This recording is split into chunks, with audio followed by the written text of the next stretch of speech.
YouTube's got an AI problem, and it ain't going nowhere.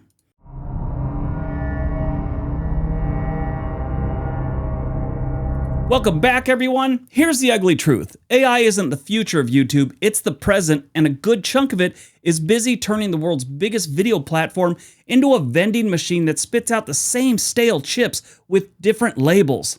The problem isn't that creators use AI. Smart creators will always use new tools. The problem is the rise of industrial-scale AI content farms and the swarm of spam bots that excavate the platform's incentives like raccoons in a dumpster. If you're wondering why your recommendations feels like deja vu with thumbnails of shocking photos and red and yellow text, this is why.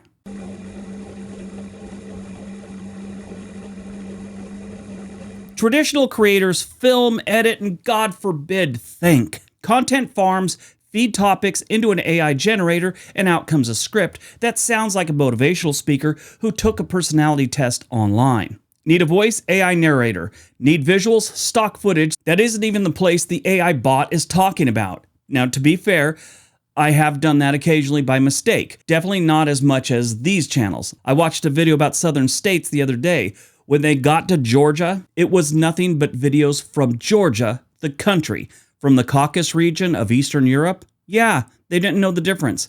Thumbnails? They're usually half-naked AI girls or a picture that shocks you like snakes coming out of a toilet or something like that. The production line never sleeps and never gets bored, which means they can flood a niche with 50 unique uploads before humans even finish outlining one. That's what these channels are doing. They're like a sweatshop. There might be 10 guys and they're just feeding this stuff into AI platforms to get their script, to get their visuals, to get their AI voice, to get some music if they need it, some sound effects, and they're all just punching buttons, and then they're throwing up a video. And some of these channels put up 3, 4 a day, or they have multiple channels that they're putting up similar videos. They've just changed a couple things, but it's usually the same subject on 4 different channels. They're just flooding it. This isn't creativity, it's inventory management. The goal is volume, not value. You end up with 10 channels shouting the same top 10 things you didn't know about, insert, trendy topic or something similar to the last video you did that did well. They use the same facts from the same recycled blog post. It's content without fingerprints. Even the mistakes are identical.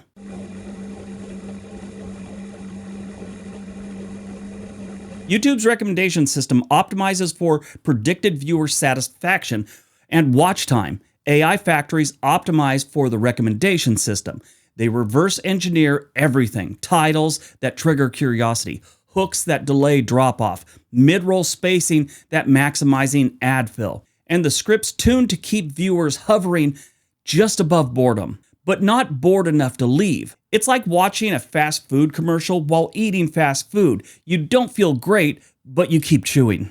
Because the marginal cost of another video is basically zero. I mean, they're in another country where they might be paying some guy $4 a day to turn out 10 videos. These channels shotgun an entire category. If 1 out of 30 uploads catches the algorithm's wind, the rest become low-effort lottery tickets, feeding the same catalog. For creators who actually research, travel, film, and rewrite, competing with this isn't just tough, it's demoralizing. It really is. That's one of my biggest problems with what's going on YouTube right now. I'm getting demoralized. I can deal with a drop in revenue. I still do perfectly fine. I can do with, drop in views. Still doing great. It starts to eat at you when you watch other channels that you've watched and you care about in a way. They're just suffering. They're probably not as big as me, but I can see their views drops. I have a lot of friends that kind of do this same stuff, and we talk, and they're all suffering. And yes, I'm a little bitter, mostly because I know what they're doing and how little effort they are putting into it. They flood niches with AI garbage, and it affects a lot of real people, not just me. And if you're about to say you could do it too, no, I can't. I have self-respect, and I don't want to be part of the problem on a platform I love and appreciate. YouTube has done so much for me, and I'm loyal to it and to its success. And I don't think this is going to work out well. And I don't think it's going to... I don't think it's good for the platform overall.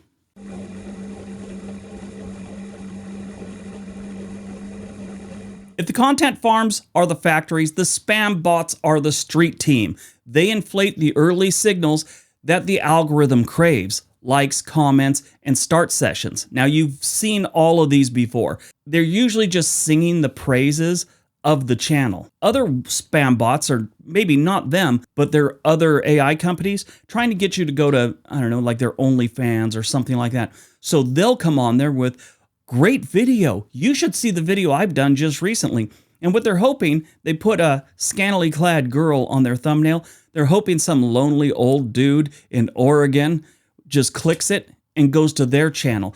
And on their channel, in the description, you'll find that they have a link to some porn site. Okay, so you got those spam bots, more AI problems, and then you've got their sister channels, which they're owned by the same people. You could tell by the thumbnails, the same format and everything, or the same channel logo. And usually the title of the channel is very similar. Now, I could tell you a bunch of them right now, but I don't want to promote these people. You know them. They usually throw Globe on their channel name. And then you see the other ones where it's just some promo thing. They're trying to get money out of you. Great video. I made $3,000 a week. Ask me how. Or pinned by the channel. Fake accounts that look like you but link to Telegram traps. So Telegram's another website. If you ever see anything that looks like me and I'm putting a link in the description area or to one of your comments, don't ever click it. It's BS. It's them. The goal is to simulate community activity at a scale so the system thinks the video is worth showing to actual humans. It is not. That'll end most of these channels, is them putting up spam bots and buying comments, buying views. Then there's the more surgical spam, channels that scrape shorts, recapture them with AI, and re-upload them faster than the rights holders can file a claim. The bots leave little, you've seen them all before, these little flame things in the comment, or some other emoji, and the thing goes semi-viral while the real creator gets buried under his own stolen content. It's the digital equivalent of someone photocopying a painting and selling it at a street fair while you argue with the printer.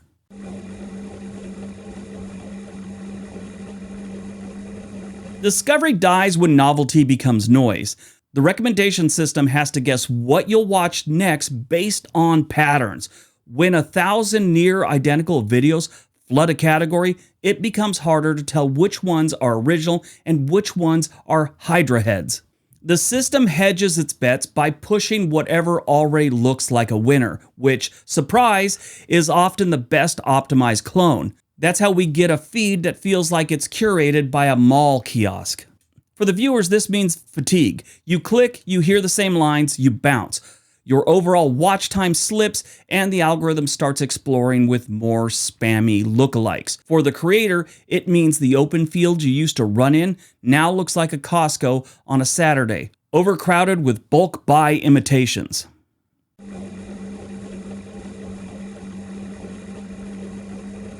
AI farms love evergreen topics, listicles, and explainers, formats that can be templated and multiplied. They also love news recaps. They scrape headlines, summarize, add in AI B-roll, call it analysis. The result is a gray goo that slowly covers every searchable phrase. You search retired Portugal and you get 20 videos made by AI prompts by a person that probably has never even heard of Portugal and doesn't even know where it is. You search best towns in Idaho and you land on uploads that don't know Idaho from Indiana, but sure do know how to say affordable and hidden gems within the first 10 seconds. This has a chilling effect. Real creators back away from the topics that are now chummed waters. Why spend a week making a thoughtful piece just to watch it get undercut by 6 clones with 0 reporting and unlimited output? Now here's the punchline. A lot of these channels don't even need to make good money per video.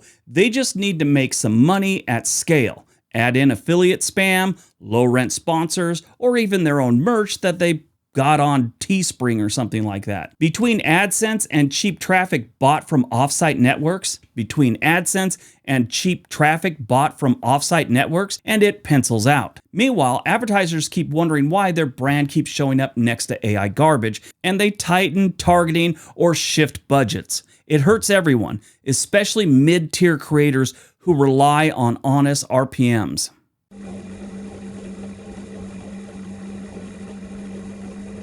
Viewers learn. They start to trust channels less, click less, and sample more without committing. The average view durations drop. Comments get weirdly hollow. Community posts feel like you're shouting into a canyon. You end up with a platform full of casual drive-by viewers and fewer real fans. The people who watch your 20-minute deep dives, buy your merch, become members, and recommend you to their friends. AI farms don't need fans, they need foot traffic. But the platform lives on fans.